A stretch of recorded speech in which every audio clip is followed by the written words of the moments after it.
Waalaikumsalam warahmatullahi wabarakatuh. Alhamdulillahirabbil alamin wassalatu wassalamu ala sayyidil mursalin wa ala alihi wa sahbihi ajma'in. Allahumma salli ala nuril anwar wa sirril asrar wa tiryakil aghyar wa miftahi babil yasar sayyidina wa maulana Muhammadin al-Mukhtar wa alihi al-athhar wa ashabihi al-akhyar adada ni'amillahi wa ibtali amma ba'd. Jamaah musalla Jannatul Firdaus yang dirahmati Allah Subhanahu wa taala, kaum muslimin dan muslimat di mana saja berada yang dirahmati Allah. Kajian kita kitab Bidayatul Hidayah, yaitu tuntunan bagi seorang yang masih permulaan, yang masih awam untuk menuju kepada hidayah, menuju kepada surganya Allah Subhanahu wa taala. Kita kemarin yaitu kita barengan Al-Imam Al-Ghazali rahimahullah taala. Imam Ghazali adalah seorang yang alim, ahli adab, ahli fikih, ahli tauhid dan ilmu-ilmu yang lain. Cuma memang ada sedikit kekurangan, yaitu tentang masalah ilmu hadis, ya. Tapi setiap orang mesti ada sedikit kurang. Cuman kalau untuk masalah hadisnya, maka kita bisa mengambil perbandingan yang koreksi dari ulama-ulama yang lain, ya. Tapi ini adalah suatu yang manusiawi, kekurangan yang manusiawi, tidak sampai pada derajat yang bodoh menyesatkan, tidak. Dimana saja mungkin masalah penetapan martabat hadis, ya. Nah, itu diantaranya hadis sahih, dhaif, hasannya di situ. Nah, tetapi tidak sampai kepada kesalahan ataupun yang sangat parah menyebabkan kesesatan, itu tidak. Tapi kebanyakan itu masalah fadilatul amal, untuk menyemangatkan orang untuk beramal. Tapi tidak semua, dan beberapa hadis, ya, tidak semua. Dan kalau memang itu tidak kuat, ya kita tidak gunakan. Tapi di sisi lain beliau adalah seorang yang ahli adab, ahli hati, ahli tasawuf. Ya, luar biasa bagaimana mendidik kita tentang keikhlasan, mendidik kita tentang ketawaduan, mendidik kita tentang bagaimana caranya membuang sifat-sifat tercela, bagaimana supaya hati kita diisi dengan sifat-sifat yang terpuji. Awal pertama itu kemarin kita sudah masuk di pertama pembahasan, yaitu niat orang di dalam menuntut ilmu. Nah, itu wajib ikhlas lillahi ta'ala, tidak boleh karena dunia, tidak boleh karena untuk mengalahkan lawan, tidak boleh karena supaya dipandang orang, nah, tidak boleh karena untuk mengumpulkan harta dunia. Pokoknya murni lillahi ta'ala, mencari ridha Allah Subhanahu wa ta'ala, seperti itu. Sehingga nanti menjadi ibadah. Nah, jadi kalau niatnya salah tak jadi ibadah. Kita sampai kepada wa ana musyirun alaika. Oh, kita Fatihah dulu kepada baginda Rasulullah SAW, kepada para anbiya, para sahabat, tabi'in, tabi'in, para auliya, wa syuhada, wa salihin, wa jami'il masyayikh nabiyin. Ustaz Abu Yasin Muhammad bin Ali Al-Malik Al-Asani, Abu Yasin Ahmad bin Yasin Muhammad Al-Malik Al-Asani, Ustaz ila Imam Muhammad bin Muhammad Al-Ghazali, amadana Allah bi madadihim. Wa qada alaina min barakati anwari maulumi fid dini wa dunya wal akhirati bi sirril Fatihah. A'udzu billahi minasyaitonir rajim. Bismillahirrahmanirrahim. Alhamdulillahi rabbil alamin. Arrahmanir rahim. Maliki yaumiddin. Iyyaka na'budu wa iyyaka nasta'in. Ihdinas siratal mustaqim. Siratal ladzina an'amta 'alaihim ghairil maghdubi 'alaihim waladdallin. Amin. Bismillahirrahmanirrahim. Imam Ghazali kemarin tadi mengatakan wala wusula ila nihayatiha illa ba'da ikami bidayatiha, wala wusura ala batinnya illa ba'da lukufi ala zahiriha. seorang tidak akan sampai kepada puncaknya hidayah kecuali dia sudah mematenkan dari awal pondasinya. Kalau pondasinya kuat, maka dia akan sampai kepada puncaknya hidayah. Kalau tak kuat, tumbang tengah jalan. Dan orang tidak akan sampai kepada batinnya hidayah, tidak sampai kepada batin kalau zahirnya saja tidak beres. Jadi dua-duanya ini perlu. Wa ana musirun alaika bi bidayatil hidayah litujarriba biha nafsak wa tamtahina biha qalbak. Fa in sadaqta qalbaka ilaiha ma'ilan wa nafsaka biha mutawi'atan wa laha qabilatan fadan fadunaka at-tatallu'a ila nihayat. Fataghalbu labi bihalil ulam wa in sadaqta qalbaka inda muwajahati iyyaha biha musawwifan wa bil amali wa bil muqtadaha mumatilan fa'lam anna nafsaka ma'ila ila talabil ilmi ya ansu an-nafsu ala marabis-su. Ini saya kasih isyarat kepada engkau di dalam masalah awalnya hidayah. Maksudnya ketika ada tuntunan, awalnya hidayah itu tuntunan. Hadis mengatakan demikian, Al-Quran mengatakan demikian. Kita ini seharusnya begini. Ini namanya hidayah. Ini namanya hidayah. Hidayah itu taklif namanya. Hidayah yang kita bisa cari, kita bisa dengar. Aku pergi majelis salim, dengar ini, oh ini petunjuk. Nah, petunjuk. Oke, hidayah yang taklif namanya petunjuk. Hidayah tauhid nanti yang Allah ucapkan ke dalam hati seorang hamba, tapi itu dia ada tahapannya dulu. Kita cari yang taklif dulu, kita datang dulu ke majelis salim, kita belajar ilmu agama dulu, ya, apakah hadis, tafsir, tentang akhlak. Nah, nanti setelah itu baru Allah akan mengucapkan hidayah dan taufik. Nah sekarang begini, kata Imam Al-Ghazali rahimahullah ta'ala, sekarang saya memberikan satu semacam petunjuk kepadamu untuk mencoba dirimu, menguji hatimu, apakah ketika engkau hatimu itu cenderung kepada hidayah itu atau taat kepada hidayah itu, menerima apa tidak. Gini, ketika seseorang mendapat satu hidayah petunjuk melalui hadis Rasulullah, melalui Al-Quran, ya, melalui nasihat para sahabat Nabi, pokoknya adalah satu petunjuk, isyarat, bimbingan, ya, itu apakah hatinya itu mau menerima atau tidak, taat mau mengamalkan apa tidak, atau suka, cenderung apa tidak hatimu, kata Imam Al-Ghazali. Padahal kata taulah ilahnya ya kata berlaku biharil ulum. Pain sedap takal maka menjadi yang bisa beriman. Maka kalau memang dia bisa menerima, sudah, kau tak usah risau tentang akhirnya nanti. Kalau dari awal hatimu itu sudah bisa menerima, kau bisa konsekuen, ada arahan. Rasulullah SAW bersabda demikian, oke, bismillah aku lakukan. Hadis Rasulullah begini, ada ayat mengatakan demikian, maksudnya begini demikian, harusnya kita demikian. Insya Allah aku akan lakukan. Ini namanya ada hidayah, petunjuk, dia sambut langsung. Kalau engkau pendirianmu seperti ini, kau dapati hatimu seperti ini, maka tak usah ragu. Kau tak usah ragu memikirkan nanti macam mana. Insya Allah itu sudah. Itu gambaran kau akan menjadi orang yang sukses sampai ke nihayah, sampai ke puncak.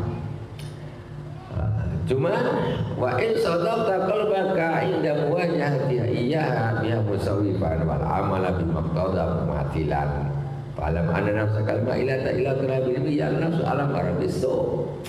Tetapi kalau kau mendapatkan dirimu, hatimu itu, ketika kau dapat satu maklumat, satu petunjuk, hidayah, ya, untuk lebih baik, kita lebih baik, arahan apakah dari hadis dan lain sebagainya, ya, dengan ilmu itu tadi, tapi kok hatimu tuh rasanya nantilah dulu, nanti pokoknya tak segera gitu.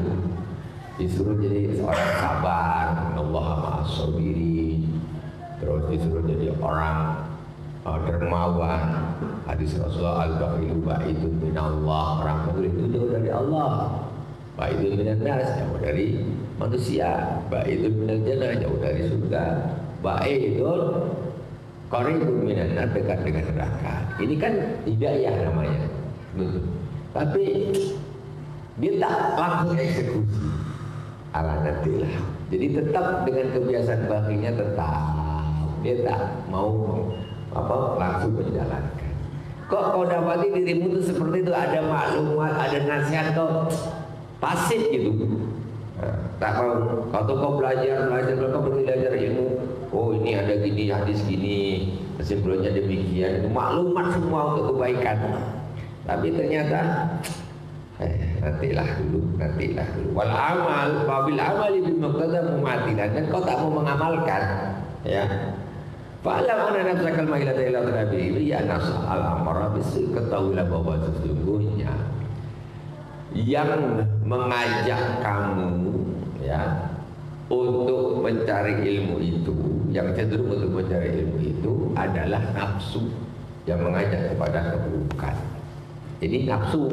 Kalau orang betul-betul nak cari ilmu itu nak dicari untuk apa? Untuk diamalkan, bukan hanya untuk dikumpulkan. Nah, kalau hanya untuk dikumpulkan, habis itu depan orang, dikumpulkan untuk sekedar koleksi, nanti untuk bangga-bangga, ini aku tahu, ini aku tahu, ini kecil macam gitu aja tak tahu. Jadi ilmu itu bukan hanya untuk dikumpulkan, ilmu itu dicari untuk diamalkan. Makanya antara ilmu dengan amal itu sedikit bedanya. Kalau ilmu itu ain, lam, mim. Kalau amal apa? Dibalik aja sedikit. Ain, mim, lam. Antara ilmu dan amal sedikit aja bedanya. Makanya ketika orang menuntut ilmu itu niatnya aku ni nak belajar, nak untuk diamalkan.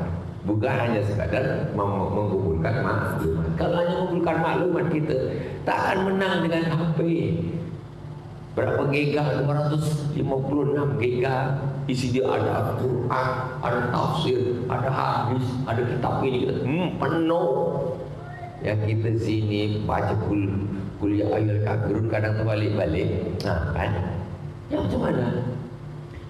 Kita kalau hanya mengumpulkan maklumat tidak bisa. Makanya kata Al-Imam Malik bin Anas radhiyallahu taala anhu, al-ilmu nurun yaqdhifullah ala qalbil mu'min.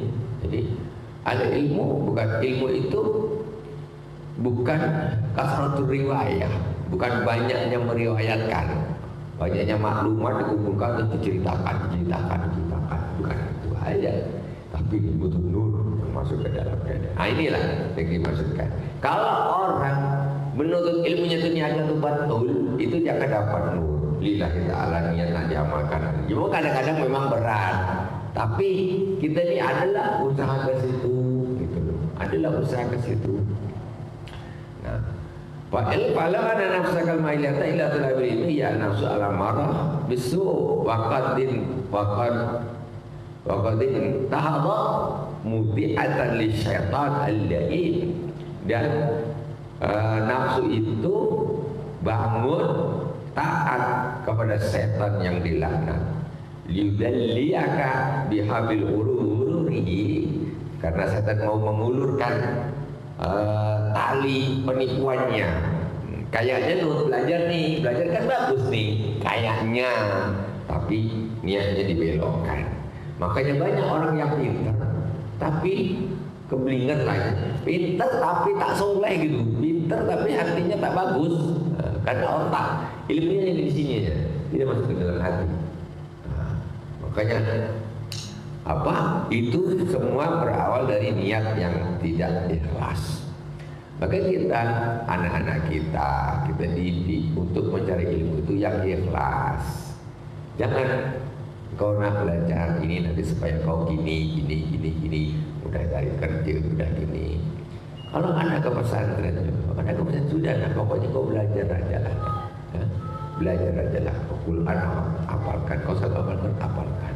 Kau belajar fikih, tauhid, belajar apa? Belajar aja, kau tak sepikir. Nanti aku nanti balik dari pondok, nak kerja apa? Tak usah pikir dulu. Kau mencari ilmu ini bukan nak karena dunia, tidak. Jadi anak kita taruh di pesantren itu untuk akhirat, bukan untuk dunia. Tapi dunia pasti ikut. Tak mungkin tidak. Ya itulah saya bilang, penjahat, perampok, pencuri aja makan kok dikasih Allah. Penjahat, tukang mabuk, tukang maksiat, Allah tetap kasih rezeki. Ini anak yang soleh, soleha, ngaji, pintar, tak makan. Alamak, macam mana Allah akan menjaga agama ini? Tentu dengan orang-orang yang seperti itu. Jadi niat itu penting. Kita jangan mengajarkan niat anak kita ketika belajar untuk dunia, jangan. Tapi mindset sekarang kan kita mindset Eropa sudah. Setiap orang tua kebanyakan yang menyuruh anaknya belajar, apa namanya nih? Endingnya untuk apa nanti? Coba cari duit kan? Biar senang cari duit kan? Jadi tidak kali. Niatnya tidak bagus. TK, apa tahun mereka? 2 tahun. TK 2 tahun, SD 6 tahun, SMP berapa nih? SMP 3, udah berapa nih? 8 ya? 8. SMP 3 tahun 11, SMA 14, kuliah 4 tahun, 18 tahun. Banyak untuk nanti biar kerja di Filipina, senang masuk DPI kerja. Aku bayar kos berapa, bayar makan berapa, transportasi berapa, jajan berapa, banyak habis. Nah, hal seperti ini mestinya bagi kita nih, hidup kita nih jangan ikut prinsip orang Eropa kapitalis. Kita orang Islam, kita hidup di dunia banyak saya, kita ini nanti ada akhirat. Tetapi pikirannya beda. Kalau mereka tuh tahu yang penting kita di dunia hidup kaya, lain lah kita. Tentu mindsetnya kita betul beda. Ketika kita menyuruh anak mendidik anak juga begitu. Pokoknya kau belajar aja dan berkah itu semuanya itu. Kita harus punya pedoman sendiri. Kita punya Allah, punya Rasulullah, punya Al-Quran. Ya, itu sudah pegangan kita. Ngapain gitu ikut prinsip orang Eropa? Mereka itu orang-orang kapitalis. Kadang-kadang mereka itu orang tidak mikir akhirat lagi. Yang penting macam mana kita hidup sukses. Standar mereka uang. Itu saja. Sebenarnya rezeki itu bukan hanya uang. Nikmat Allah itu, rahmat Allah, nikmat itu bukan hanya uang. Tapi justru nikmat yang paling bagus iman, Islam, istiqomah, taat, luar biasa. Gitu. Jadi sekarang karena apa kita repot? Karena memang masyarakat sudah umum ya, dunia ini memang sudah pikirnya demikian, jadi kita terkena arus. Jadi kita ketika kita berkumpul dengan mereka, maka sudahlah kita akan terbawa. Anak kalau jadi apa nanti? Nak jadi ini, nak jadi ini. Maunya dia supaya penghasilan kecak. Belum jadi dah mati, atau bapaknya mati dulu tak tahu nanti jadi apa. Ya. Tapi kalau kita karena kita ini orang beriman, kita tujuan kita akan tidak begitu. Pokoknya sudah belajar pada Quran atau belajar kitab, belajar hadis, belajar fikih, belajar apa belajar saya pikir lillahi ta'ala atau saya pikir macam-macam. Ibadah selama kau injakkan kaki di pesantren itu sampai kau balik itu adalah jihad fisabilillah. Jadi kita akan kata Imam Al-Ghazali waktu jadi orang yang menuntut ilmu tapi niatnya kok tidak ya kelas tandanya itu alah nantilah malas lah cuma ngumpul-ngumpul maklumat aja itu setan itu yang bermain itu fayastadri jaka bimakidati ila ghamratil halak dan dia akan menurunkan engkau dengan makarnya, dengan tipu dayanya kepada kehancuran, kebinasaan. Faqasuhu ayyurawi alaika syarra bima'radil khairi hatta yulhiqa. Dan setan itu maksudnya adalah untuk menawarkan kepadamu keburukan, kejelekan, tetapi dalam pandangan kebaikan. Setan itu macam gitu. Masya Allah, susah.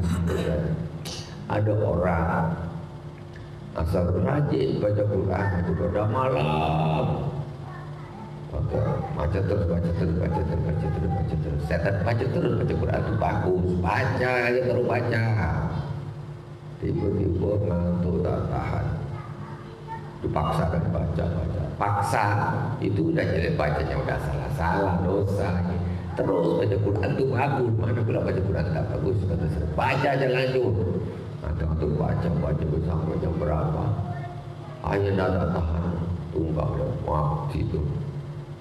Begitu tidur, bangun, matahari dah naik. Lah sudah, niatnya setan itu sebenarnya supaya dia tak salah subuh. Itu. Tapi kan tipu daya setan kan luar biasa. Kayak gitu. Jadi kita dikasih sesuatu yang kayaknya bagus tapi ternyata tak bagus. Ujung endingnya tuh jelek. Tak belajar ada pergi, tapi nanti itu setan itu memolehkan seperti itu. Bagus ini, tapi dia akan melalaikan kita dari bagaimana kita dapat kita amalkan, hanya untuk menjadikan kesombongan saja belajar. Bil asarina amal alladzina dhalla sayyuhum fil hayatid dunya wa hum yahsabuna annahum yuhsinuna sun'a.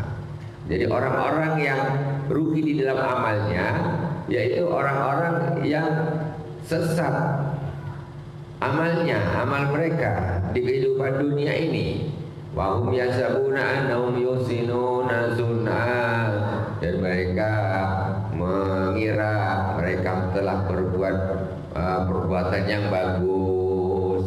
Itu yang repot. Kayaknya yang dilakukan bagus, ternyata gambarnya bagus, tapi ternyata ininya hakikatnya tidak bagus. Ngeri seperti itu. Makanya kadang-kadang kita harus hati-hati. Kita melakukan sesuatu yang kayaknya kok bagus, tapi sebenarnya tak bagus. Nah, itu ngeri. Nah, hati-hati itu. Wa idza dzalika yas'aluka syaitanu fadlal ilmi wa darajatul ulama.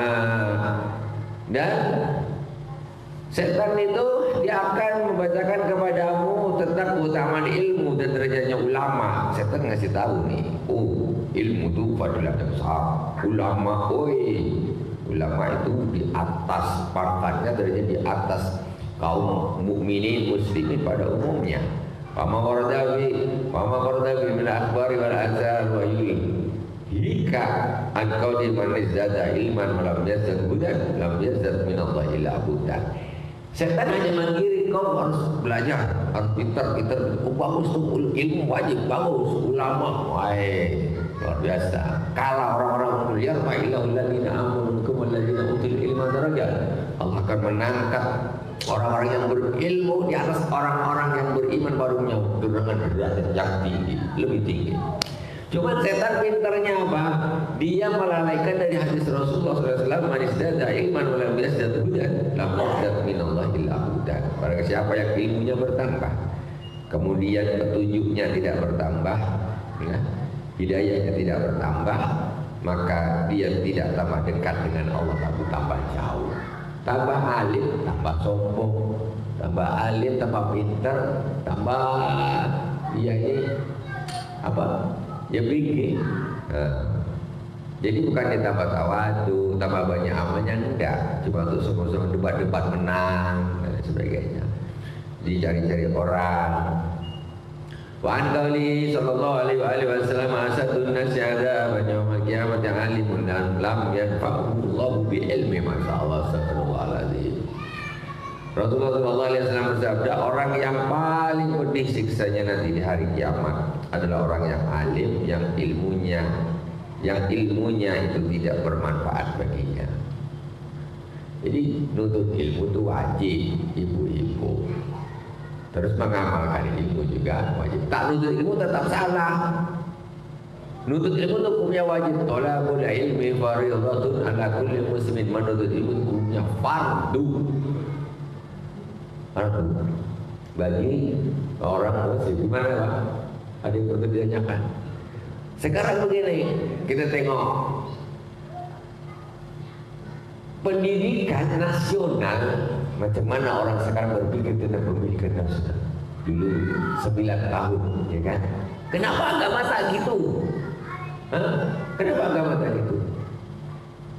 Dia kepada kadang-kadang sampai kuliah atam S1 juga, baca Quran tak pandai. Macam mana? Kita punya standarisasi sendiri. Kalau secara umum pendidikan 9 tahun kita standar agama. Anakku harus belajar minimal 9 tahun. Dia tahu ini, tahu itu. Ini tidak 9 tahun untuk belajar ilmu-ilmu umum, ya, tanpa memperdalam agama. Akhirnya tambah jauh dari Allah Subhanahu wa Ta'ala. Belajar tegil di situ. Belajar tegil di mana? Di sekolah jadinya. Ketika agama tidak diprioritaskan, kita bilang anakku 9 tahun lah belajar agama minimal kan gitu. Lebih bagus. Masalahnya begitu tuh udah mati semua. Itu masalahnya. Itu masalahnya. Apakah seorang tua itu bangga ya anaknya dia kaya itu dimati, bangga sekali. Alhamdulillah anak udah kaya semua, kerja semua, tenang hati mati gitu. Padahal tak sholat anaknya. Ya? Ada sholat udah doakan nanti bapaknya meninggal yang nyolakan pun orang lain, kita ikut nyolakan. Kita ikut sibuk apa kata. Astagfirullahaladzim. Jadi kita nih jangan ikut standar orang-orang yang apa nih, yang tidak beriman. Kadang-kadang ikut-ikutan aja. Macam kita nih, kok kita nih tidak merasa tidak menghargai Al-Quran itu sendiri, nggak menghargai Rasulullah. Ya Allah dah kasih kita Al-Quran, kasih kita Nabi. Kenapa kita harus lebih berpedoman kepada yang lain? Apakah ada di dunia ini yang lebih hebat dari Al-Quran? Gak ada. Apakah ada manusia di dunia yang lebih hebat daripada Rasulullah yang kita semestinya ikuti tuntunan? Tak ada. Tapi kadang-kadang kita ikut kemana? Entah kemana. Qurannya tidak diikuti, Nabi tidak diikuti, ikut yang kelas bawah. Bahkan bukan kelas bawah, kadang yang sesat yang diikuti, yang jelas-jelas ini yang super, tapi malah tidak diikuti. Nabi bilang gini, tak ada gini. Masya Allah, hidup aja untuk dunia aja. Rugi betul orang seperti itu. Makanya kata Rasulullah bersabda, badal Islamu ghariban wa sayaudu ghariban kama bada'a fatuba lil ghuraba. Kata Rasulullah, Islam itu dulu dimulai dengan keasingan. Dimulai dengan keasingan, asing, aneh. Dari maksudnya, apa nih agama apa nih? Orang-orang musyrikin nengok Rasulullah dengan sahabat, aneh gitu. Nggak seperti biasanya orang di Mekah pada nyembahin berhala, pada gini, pada gitu. Ini agama apa nih? Ada ruku, ada sujud. Apa nih bikin orang nih? Islam tuh awalnya aneh gitu. Umumnya di Mekah zaman jahiliyah nggak ada gitu apa. Pokoknya ada pergi berhala ini itu dan lain sebagainya.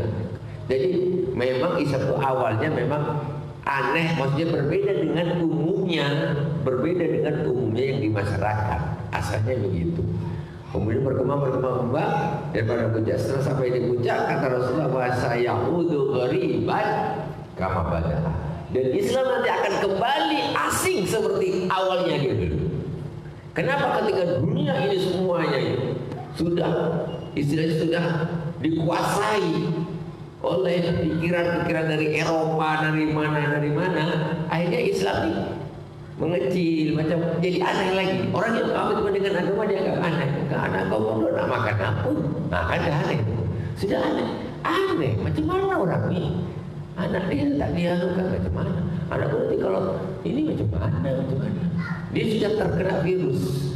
Nah, maka orang yang komitmen dengan agama justru dianggap aneh. Itu kan kembali begitu. Nah, apa kata Nabi Fatubah di Ghuraba, maka keberuntungan bagi orang-orang yang asing, yang aneh di masyarakat. Umumnya ini, orang ini begini.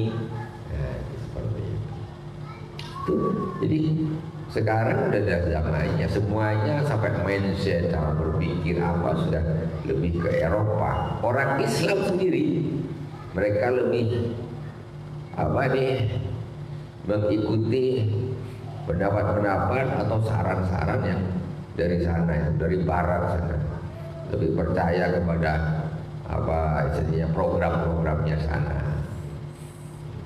Keliru, lupa Anda ini melecehkan Rasulullah. Kita lebih percaya kepada orang lain. Padahal Rasul itu Nabi kita. Kok lebih percaya ke orang lain sih?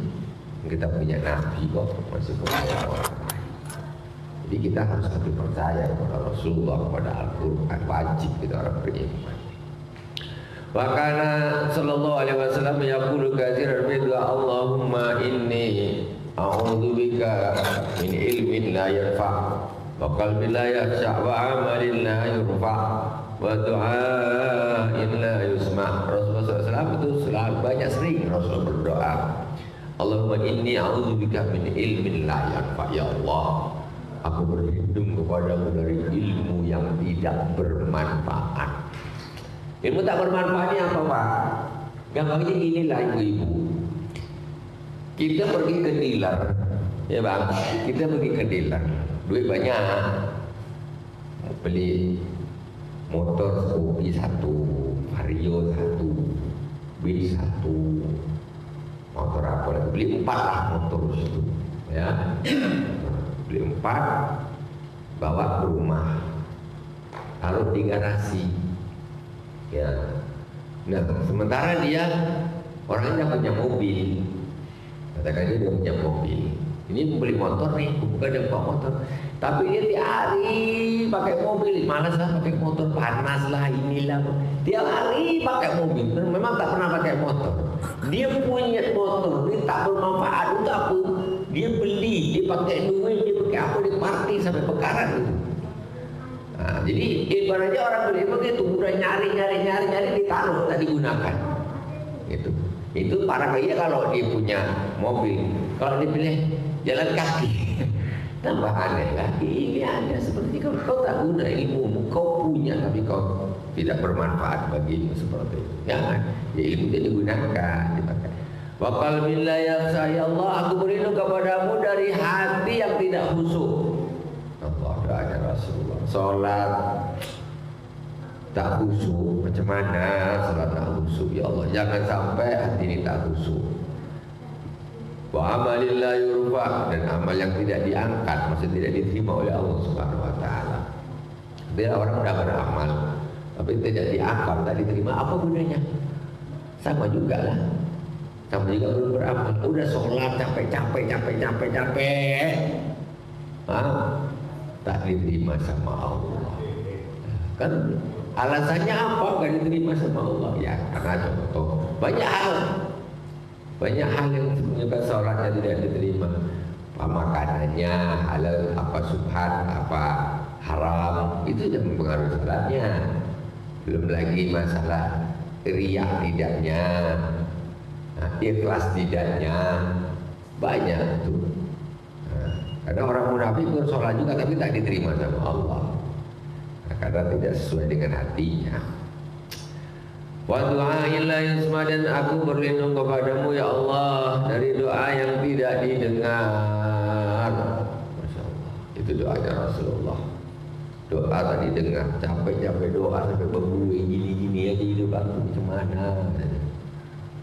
mana nih kita doa Allah ini macam tahan lagi. Sampai protes sama Allah, sakit hati sama Allah. Ada orang bilang itu, saya kecewa sama Allah Subhanahu wa taala. Kecewa. Aku sudah sholat sunnah, duha aku sudah, semua puasa sunnah aku sudah, tahajud aku, tapi kenapa hidupku begini terus? Aku kecewa sama Allah Subhanahu wa taala. Akhirnya apa? Jilbab lepas, cas. Aduh, maka macam mana, apa sebabnya? Itu pasti ada sebabnya. Ada yang salah di situ, ya kan? Apakah makannya dia? Apakah masalah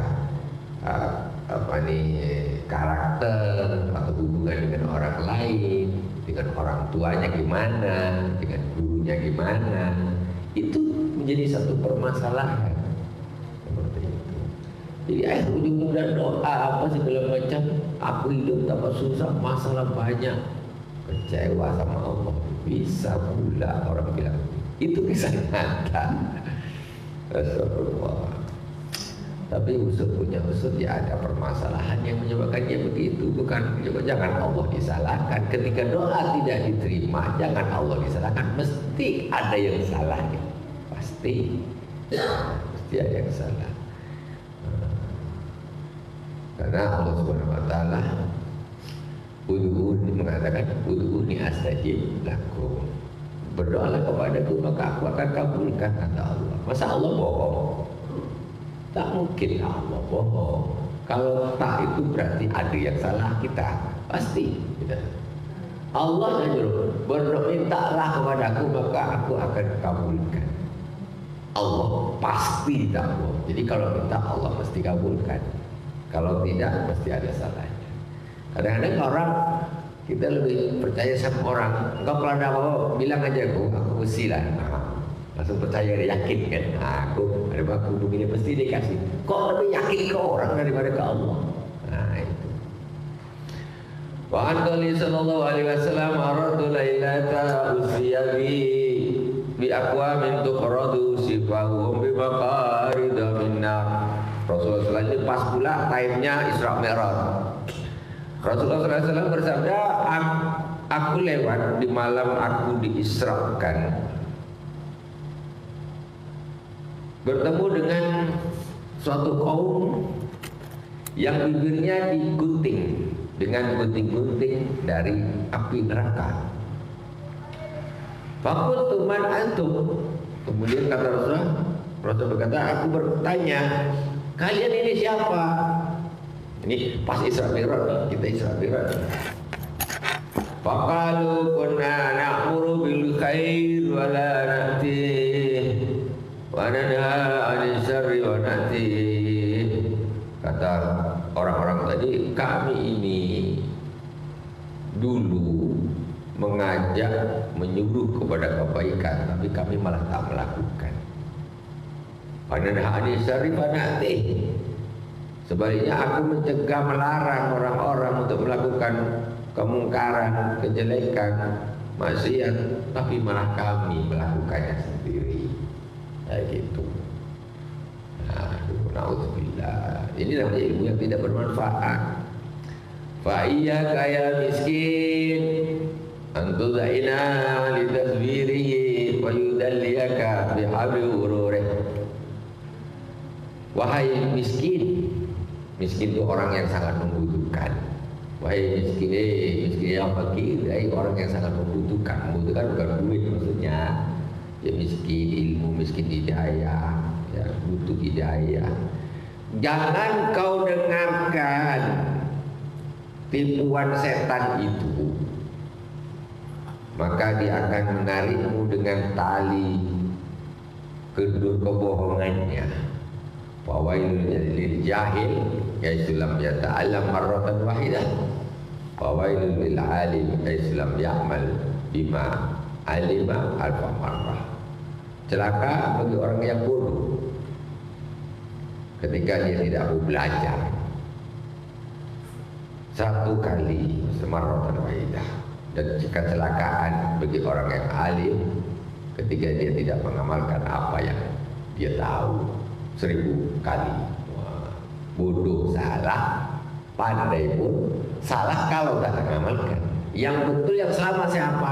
Pandai dan mengamalkan. Bodoh mesti salah. Karena orang bodoh amalnya tak diterima dan jadi mau dekat sama Allah tak bisa. Orang bodoh tak bisa dekat sama Allah. Karena caranya dekat dengan Allah itu pasti pakai ilmu. Pasti pakai ilmu. Para anbiya ilmu, pintar-pintar. Para aulia yang berilmu semuanya. Kalau Allah memilih orang yang tidak berilmu, Allah ajari dia ilmu dengan caranya, Allah kasih hidayah dan lain sebagainya. Wa'lam anna nasa bi talabil ilmi ala salasati ahwal. Ketahuilah bahwa sesungguhnya manusia itu di dalam menuntut ilmu itu ada 3 macam. Orang di dalam menuntut ilmu itu ada 3 macam. Pertama, rajulun telah berilmu liyatairu zadahu ilal ma'ad. Yang pertama, seseorang yang menuntut ilmu untuk dijadikannya ilmu itu bekal ke hari akhirat. dia belajar niatnya ini nanti anak aku menjadikan bekal aku ke akhirat. Satu. Yang kedua, walam yaqsid bihi illa wajh Allah wa dar akhirah. Dan dia tidak berniat kecuali untuk mencari ridha Allah Subhanahu wa taala dan hari akhirat. Jadi belajar ini niatnya dari ridha Allah, belajar untuk mencari bekal akhirat, untuk mencari kebahagiaan di akhirat. Fadha bil faizin, orang mereka ini adalah orang-orang yang beruntung, yang akan menang. Warajulun daraba uliyataina bi ala hayatil ajilah wa yanala bi al-izza wal jawal mal wa alimun bidzalik musta'syairun bi qalbihi rakakata alihi wa khaisata maksidi. Yang kedua, seorang yang menuntut ilmu untuk dia jadikan penolong di kehidupan dunia ini, dan untuk agar dia mendapatkan kemuliaan, pangkat, harta, bahwa alimun bidzalik, dan dia tahu sendiri memang ngerasa gitu, aku ini memang belajar, memang nak cari kemuliaan duniawi, duit, pangkat. Mustasirun bi qalbi kata hadi, dia tapi dia merasa aku ini sebenarnya salah kayak gini nih. Salah macam ini. Pakai saya tambah ini, dan dia tahu tujuannya ini apa, gak bagus, remeh, tiba-tiba gak bagus, tapi dia tahu dia salah, tapi dia lakukan. Fadha minal mukhatirin, dan orang ini termasuk orang-orang yang dikhawatirkan. Maksudnya apa? Dia melakukan kesalahan tapi dia ngakui kalau dia salah. Kan bisa jadi dia tobat, membaik, bisa jadi 14 terus dunia lah kalau salah. Ini yang kedua. Kemudian fa'in ajaluhu qabla taubati khifa alaihi min su'il khatimah, dan kalaulah ajalnya itu datang sebelum dia tobat, maka sangat dikhawatirkan dia akan mati su'ul khatimah. Belajarnya dan cari pangkat, cari harta, kedudukan, sebagainya, dia tahu nih sebenarnya ini tak betul nih. Ternyata sebelum dia tobat mati dia, bisa mati su'ul khatimah. Wa baqiya umru fi khatarin masyiah, dan dia bahwa baqiya umru fi khatarin masyiah. Fa ibu kali tawab qabla qulul ajal wa tabaila wal amal wa tataraka ma farrata fi min al-khalal iltahaqa bil faizin fa inna ta'iba min adami kama la dzamba lahu. Dan kalau ya dia selama urusannya ini memang di dalam kekhawatiran. Nah, kalau dia memang Allah Subhanahu wa taala kasih dia taufik dan dia bertobat ya sebelum datangnya ajal, tobat aku udah belajar agama lah, belajar agama, tak boleh terus belajar agama, terus diamalkan agamanya, terus dia melakukan apa yang dia dulu Quran belum betul belajar Quran itu betul, yang dia ketinggalan dipelajari lagi. Iltahaqa bil faizin, maka orang ini akan bergabung dengan orang-orang kloter satu, kloter yang pertama, dia bisa selamat. Fa inna ta'iba min dzambi kama la dzamba lah, sesungguhnya orang yang bertobat dari dosanya itu seperti orang yang tidak berdosa. Ini nomor 2. Dia tahu kalau itu salah. Sekarang yang realitas sekarang yang dilakukan orang, dia merasa salah apa tidak? Itu nanti yang ketiga. Kita akan nanti dimakannya akan datang. Keikhlasan ini sangat penting. Fondasi dari pertama kita hubungkan. Subhanallah wa bihamdihi, asyhadu an la ilaha illa anta, astaghfiruka wa atubu ilaik. Wassallallahu ala sayyidina Muhammadin wa ala alihi washabihi wa barakatuh. Alhamdulillah rabbil alamin. Wassalamualaikum warahmatullahi wabarakatuh.